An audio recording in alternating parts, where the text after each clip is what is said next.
My thesis is titled Defining, Destigmatizing, and Empathizing with Picky Eating. My thesis title is Rice Popes and Natural Disasters, an interdisciplinary analysis of disaster relief in Indonesia. I did my thesis on the topic of the role of the nucleocapsid protein in feline leukemia virus, and so the transcription and the packaging and the assembly within that virus. My thesis is The Inspirations and Challenges of Honduran Women Entrepreneurs. The title of my thesis is Harassment or Community Building, Gender, Status, and Interpersonal Touch in the Workplace. The title of my thesis is What are the cultural factors that affect the cattle industry? My thesis is titled The Role of Spatial Disorder in Energy Eigenvalue Statistics. My thesis is titled The Prevalence and Etiology of Subclinical Mastitis in a Ewe Flock in Mount Berry, Georgia. The title of my thesis is Proportional Representation and Democracy. The title of my thesis is Reproductive Healthcare Misinformation Targeted Towards Hispanics on Facebook, the Perpetuation of the Prevalence Paradox. My thesis is Deadly Elections, an investigation on the 2012 and 2016 presidential election and suicide rates. My thesis is How Levels Are Well-Being, evaluating cognitive behavioral therapy on its enhancement of well-being. My title of my thesis is Changes in Acculturation Stress in Arab Americans and its effect on well-being. My thesis is called The Cost of Leaving, and it looks at how crime rates and amenity rates within cities and metropolitan areas influence migratory trends. My thesis was titled Female Relational Threads Throughout the Waves of Feminism, an examination of theater into law. The title of my thesis is Genetic Recombination of Type 1 versus Type 2 Trypanosoma cruzi in canine macrophage cells.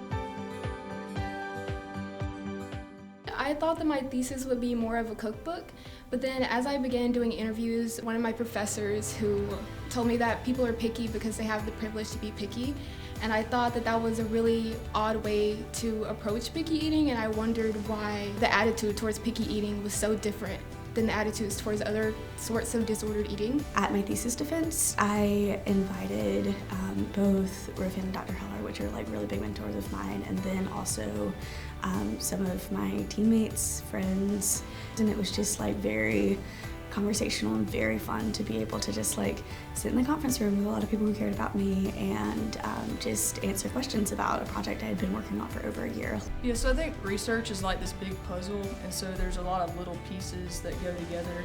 And so I think at first it was hard for me because I didn't know a whole lot of what was going on. And so then try to get this big picture, seeing the results at the end is really rewarding. I think one of the most rewarding parts about this research is just being able to connect with Honduran women entrepreneurs.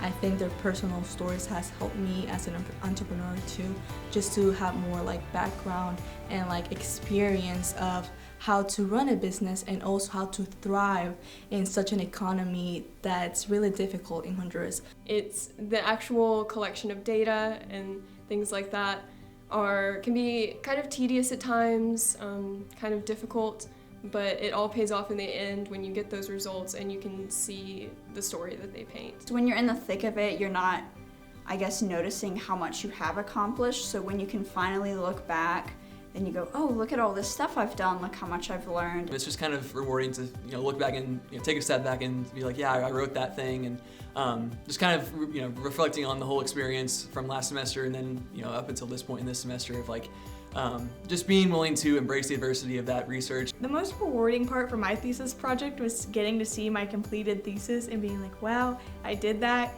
especially because I want to go into like a career in research, and getting to have a like completed project that was mine. I think the most rewarding part would be finally completing that final product and being able to defend it to faculty members and getting them to sign off on it, and to have that approved by long-standing faculty members really felt good. Being able to be persistent and consistent throughout the process, even though it was so challenging, and also knowing that I'm contributing to literature about the Hispanic Latino population, which is quite limited, especially when it comes to reproductive health.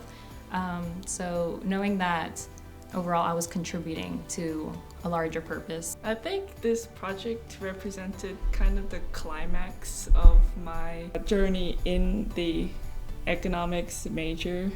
and it was the last opportunity I had to really work on a big project with these professors that have invested years into my own development. It was very difficult to actually make progress because procrastinating is an easy thing to do, but that's okay because I eventually got it done. This has been a topic I wanted to pursue for a while, so it's been amazing to actually pursue my passion and get to complete this research. The most rewarding part is truthfully just seeing it actualize, seeing it all come together has been exceedingly rewarding because yeah, I mean, for me, there was a period of time where I was working on something and then it fell apart. All of that became so immensely rewarding because it was a reminder to myself, there's value in perseverance. I think one of the most rewarding parts was being able to submit it and know that I had spent several hours, that it was a part of my soul. It was a completed project. The most rewarding part would be having a potential answer for the question that I set out to research and answer. It really made me feel good that my patience and my hard work paid off.